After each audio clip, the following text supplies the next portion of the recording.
Hey guys, this is the second in the series on internal alchemy, and what we're going to cover this time is air.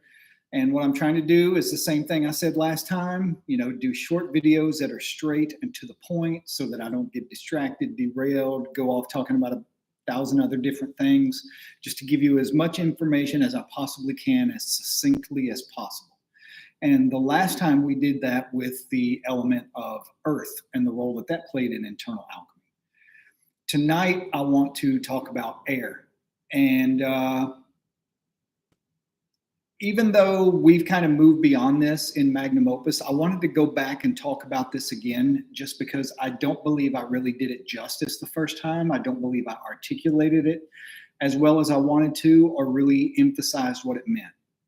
One other thing. In what I'm about to read to you, I made myself notes so that I could cover this and not leave anything out. I talk about mindfulness. And ever since I've written this, I've been thinking about this a lot, and I really don't like that phrase. I really don't like that word. And one of the reasons is because I think it leads people to assume it's something that it's not when we're talking about mindfulness. The root of the word itself is mind, so it points back to the mind. And the whole point of this internal alchemy piece is how you can't train the mind with the mind. We'll get to that in just a second. If I were to go back in hindsight and redo this, which I'm going to write another entire piece on this. What I would call it instead of mindfulness is embodied presence. More on that later, because that's something I want to go really in depth on, because embodied presence is the root of all spiritual traditions. Embodied presence is the philosopher's stone of alchemy. Embodied presence is what Christ represents in the Bible. And it's something entirely different from being focused on the mind. But we're going to touch on that tonight, right now, on the element of air. So I'm going to get started. The notes that I made for myself, I tried to do this like an essay so that I can post it on Patreon and you can read it as well as hear me talk about it. And what I titled it, what it's called, is the element of air: mindfulness, presence, and the strengthening of consciousness. Tonight, we turn our focus to the element of air, not just as a symbol, not just as a direction on the compass, but as an aspect of ourselves that governs the intellect, the awareness, and the breath of consciousness itself. In the Western Hermetic tradition, air is the element of the mind. It's tied to clarity, perception, memory, and thought. In the East, the breath is known as prana, or chi, a force that doesn't just fill the lungs, but gives life to the entire being. Both traditions agree on one thing: where the breath goes, the mind follows. And where the mind goes, life is either going to fragment or come into focus. Most people live entirely in their heads, spinning in circles of regret, anxiety, planning, and rumination. Their attention is constantly being pulled outward or backward or forward, but almost never inward, almost never here. And that's what mindfulness is: coming back here. Coming back to now, coming back to the breath, the body, the moment. And for the element of air to be purified, for the intellect to be refined, that's exactly what we have to learn to do. One of the things I tell people all the time, something that I learned the hard way, is this: you cannot train the mind using the mind. The mind is slippery. It's clever. It knows how to sidestep itself. It distracts. It loops. It rationalizes. That's why most people who try to meditate or practice presence get frustrated, because they're trying to use the very thing that they're trying to discipline. It's like trying to grab fire with your bare hands. You get burned and you come away empty. That's why traditions like Zen don't focus on the intellect. They focus on the body. In Rinzai Zen, we don't sit down and analyze our thoughts. We don't create some grand mental narrative about where they come from or why they arise. We go back to the breath. Inhale, exhale. Inhale, exhale. Over and over and over. Not because the breath is magic, but because it's real, it's physical, it's here. The breath becomes like an anchor or a lifeline, a way to root awareness in something other than the chaos of the mind. When I trained in prison, I didn't have incense. I didn't have a meditation cushion. I had a concrete floor and my own breath. And still, that was enough. Because when I brought my attention back to the breath over and over, I was slowly reclaiming myself, one inhalation at a time. Now let's talk about one of the deeper reasons why mindfulness matters, why presence is more than just a good idea or a self-help concept. Every time your mind wanders to the past, to some old mistake, some old wound, or jumps to the future, some fear, some fantasy, you're hemorrhaging energy. You're scattering your life force across time and space. And most people do this all day long without even realizing it. Every what if, every I wish I hadn't, every internal argument, all of it is a leak in the system. And if we want to crystallize the aura, if we want to build an energetic body strong enough to withstand spiritual fire, we have to stop those leaks. We have to preserve what we're cultivating.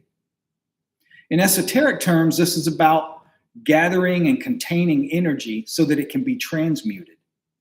In martial terms, it's about rooting ourselves so that our chi, our inner power, has somewhere to land.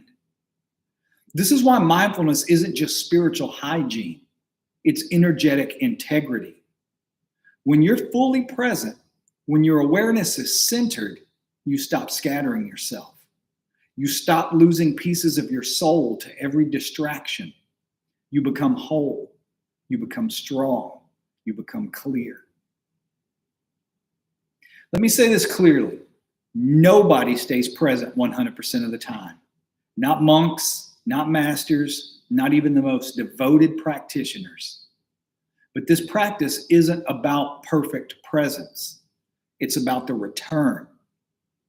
It's about noticing when your attention drifts and then gently, firmly bringing it back to the breath, to the body, to this moment again and again. That is the practice, that returning. The more you do it, the stronger your consciousness becomes. People think of training the mind like flipping a switch. I'm either mindful or I'm not. But it's more like lifting weights. There's the contraction and then the release. The contraction and then the release. You don't expect to curl a dumbbell once and walk away with biceps. Why would you expect the same from the mind? Every time you catch yourself drifting and come back, that's a rep. That's the strengthening of the attention. And it adds up, slowly, subtly, but unmistakably. Maybe you don't notice a difference after one day, but give it a month, give it a year, and you will feel it in how you breathe under pressure, in how you speak when others are panicking, in how you move through life with clarity instead of chaos. Mindfulness is cumulative. It's the spiritual equivalent of compound interest. You may not feel the reward immediately, but over time, it will transform you. So let's bring this back to the element of air. Air corresponds to the intellect, but not just mental chatter. Air is the quality of our awareness itself. It's the ability to observe without getting entangled, to think without being consumed by thought, to reflect without becoming fractured. When the air element is unbalanced, we get stuck in our heads. We overanalyze, we doubt, we disassociate. We become so identified with our thoughts that we forget that we are the observer and not the noise.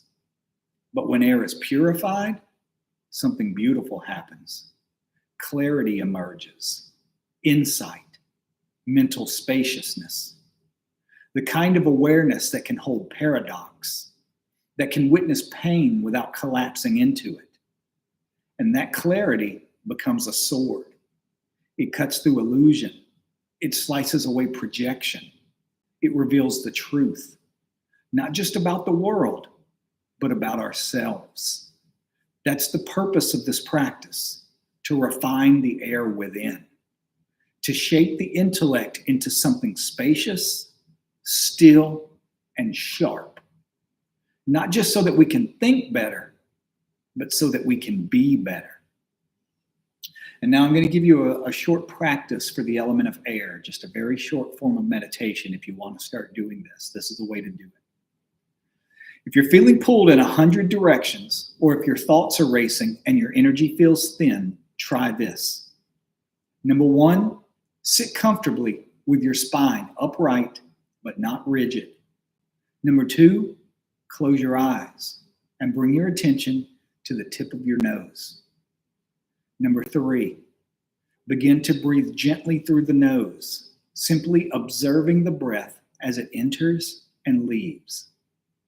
When a thought arises, and it will, don't fight it. Don't judge it. Just say silently, thinking, and return to the breath. 5, with each return, feel your awareness grow stronger. Not tense, not forced, just more awake. Number 6, imagine the mind as a still sky. Thoughts are clouds. They come and they go, but the sky itself remains untouched.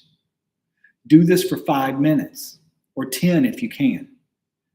And when you open your eyes, try to carry that same clarity into whatever comes next. This is the purification of air. Not dramatic, not flashy, but real. And a final reflection on the alchemy of mindfulness. The work we do on the mat, in ritual, in stillness, it's all the same work.